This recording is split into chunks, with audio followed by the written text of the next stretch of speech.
Welcome all of you. हमारा topic चल रहा है महाभारत। हम लोग महाभारत के विषय में चर्चा कर रहे हैं। ठीक है, तो मैं आपको महाभारत के रचयिता वेद व्यास के बारे में बता चुकी हूँ। हम लोगों ने इनके वेद व्यास की जीवनी के बारे में पढ़ा और इसके बाद हमने इनके महत्वपूर्ण ग्रंथ हमारे भारत देश के दो महाकाव्य माने जाते हैं, रामायण और महाभारत। तो इन दो महाकाव्यों में से महाभारत के रचयिता वेद व्यास की जीवनी के बारे में पढ़ा और महाभारत नामक जो ग्रंथ है, इस ग्रंथ की क्या कहानी है, क्या कथा है इस ग्रंथ की, इसके बारे में हम लोगों ने पढ़ा कि कौरव और पांडवों की कहानी है ये मेन तो। ठीक है, और मैंने आप लोगों को बताया कि पांडु के पुत्र पांडव और धृतराष्ट्र के पुत्र कौरव कहलाए। कौरव संख्या में 100 थे और पांडु संख्या में 5 थे।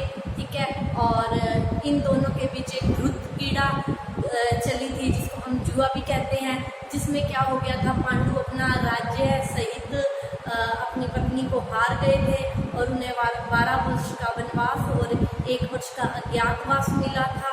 ठीक है, और अपने इस 12 वर्ष के वनवास और 1 वर्ष के अज्ञातवास को पूरा करने के बाद जब उन्होंने कौरवों से आकर अपना सिंहासन मांगा तो कौरवों ने राज्य देने से मना कर दिया। तो दोनों के बीच में महाभारत नामक युद्ध लड़ा गया। कुरुक्षेत्र के मैदान में ये युद्ध लड़ा गया। 18 दिन की हमने इस भयंकर त्रासदी के बारे में पढ़ा। ठीक है, और हम लोगों ने ये पढ़ा कि इस युद्ध में कौरव पराजित हो गए, कौरव मारे गए और पांडु इस युद्ध को, महाभारत के युद्ध को या कुरुक्षेत्र के युद्ध को जीत गए और उसके बाद उन्होंने अपना सिंहासनारोहण की करवाया और उसके बाद 36 वर्ष तक राज्य करने के पश्चात पांचों भाई अर्जुन के पुत्र दीक्षित को राज्य सौंपकर चले गए और तीर्थ यात्रा चले गए और अपनी पत्नी सहित यहाँ उनका देहांत हो गया। ठीक है, हिमालय की ओर गए थे। हम लोगों ने महाभारत की कहानी के बारे में पढ़ा था। आगे हम चर्चा करते हैं भगवत गीता। देखो, महाभारत का ही एक अंश है, हिस्सा है भगवत गीता। क्या कहा जाता है, महाभारत को क्या माना गया है, समुद्र माना गया है। ठीक है, आप लोगों ने समुद्र मंथन की कहानी पढ़ी होगी। ठीक है, कि समुद्र का मंथन हुआ था, है ना, देवताओं और राक्षसों ने समुद्र मंथन किया तो समुद्र मंथन से बहुत अच्छी अच्छी चीजें निकाली गई थी। तो इसी तरह महाभारत रूपी समुद्र के मंथन से गीता रूपी अमृत का कलश निकला। जैसे समुद्र मंथन हुआ था, समुद्र मंथन से क्या निकला था, अमृत का कलश निकला था और उस अमृत को जिसने पिया वो क्या हो गए थे, अमर हो गए थे। इसी तरह महाभारत रूपी समुद्र का मंथन हुआ। जैसे महाभारत को क्या माना गया, समुद्र माना गया और इसका मंथन हुआ तो क्या निकला था, गीता रूपी, जैसे इससे अमृत निकला था, इससे गीता रूपी अमृत का कलश निकला। इसीलिए तो कहा जाता है कि महाभारत रूपी समुद्र मंथन से गीता रूपी अमृत का कलश प्रकट हुआ। ठीक है, तो ये गीता क्या है, देखो, जब कुरुक्षेत्र के मैदान में अर्जुन ने क्या कहा, कौरवों के साथ जब युद्ध हो रहा था, क्या कहा कि मेरे भाई बंधु है, मैं इनके साथ युद्ध कैसे कर सकता हूँ, मैं इनको कैसे मार सकता हूँ। ठीक है, तो जो अर्जुन का मोह था, मोह प्यार था, उस मोह को दूर करने के लिए नारायण के अवतार श्री कृष्ण ने अर्जुन का मोह दूर करने के लिए गीता का उपदेश दिया था।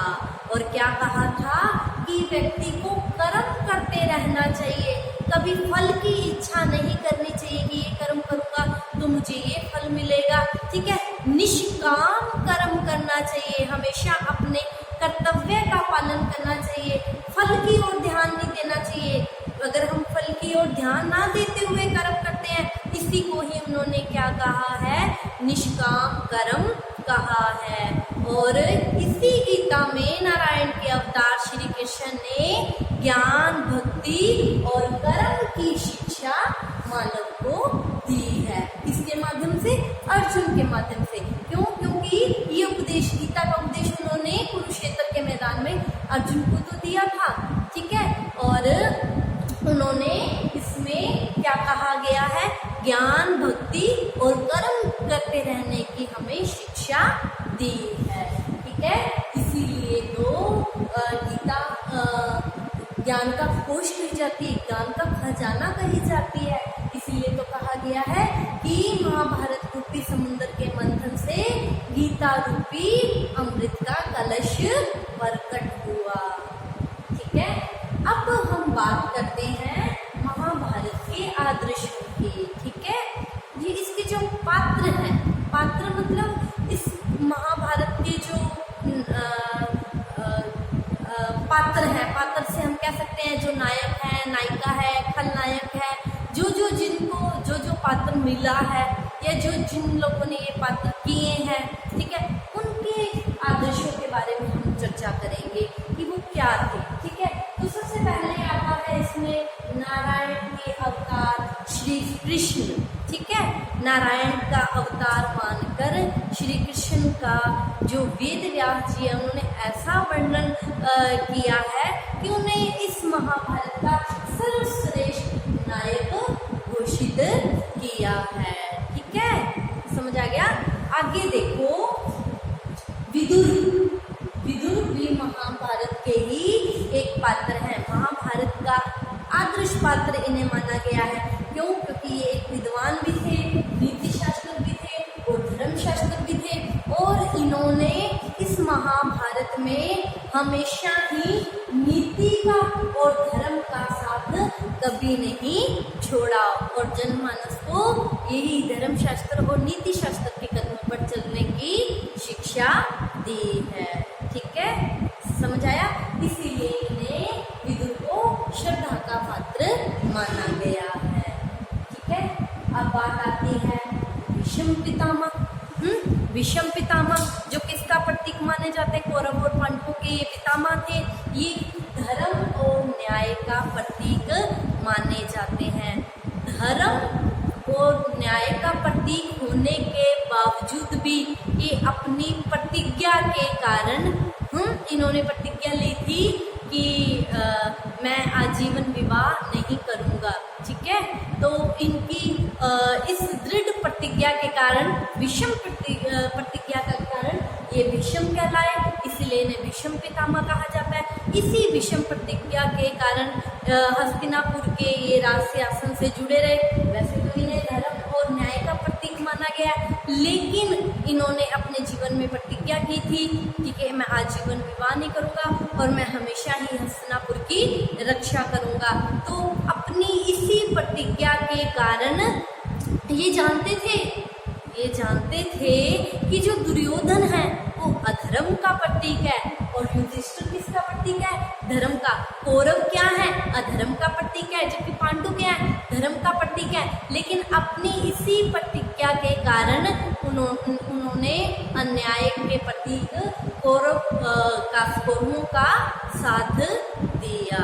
ठीक है, इसी प्रकार अगर हम बात करते हैं धर्मराज की, तो धर्मराज में नाम आता है युधिष्ठिर का।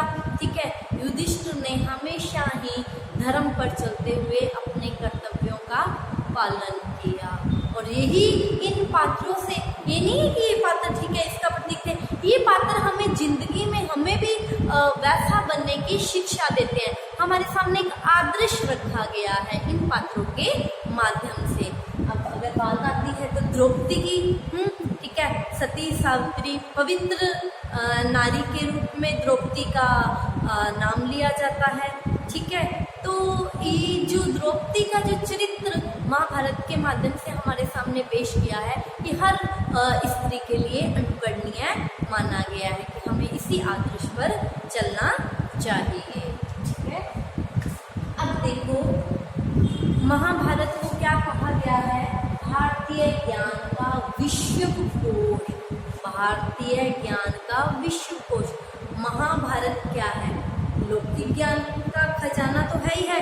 इसके रचयिता ने क्या कहा है कि इस ग्रंथ में जो है वो अन्यत्र कहीं नहीं है। इस ग्रंथ में जो कुछ है वो अन्यत्र कहीं नहीं है। जो इस ग्रंथ में नहीं है वो अन्यत्र भी कहीं नहीं है। इस ग्रंथ में जो है, जो शिक्षा शिक्षा जो ज्ञान है वो कहीं नहीं है, ठीक है। और जो इस ग्रंथ में जो ज्ञान शिक्षा नहीं है वो अन्यत्र भी कहीं नहीं है, ठीक है। तो ये क्या है, नैतिक और ऐतिहासिक दृष्टि से एक आदर्श ग्रंथ है। इसीलिए तो महाभारत के विषय में क्या कहा गया है, इसको पंचम वेद माना गया है। तो छोटा क्वेश्चन भी पूछा जा सकता है, पंचम वेद किसे माना गया है, तो पंचम वेद महाभारत को माना गया है, ठीक है। तो ये था आपका महाभारत। यहाँ पर ये टॉपिक कंप्लीट होता है। कल हम नए टॉपिक के साथ चर्चा करेंगे। Thank you class.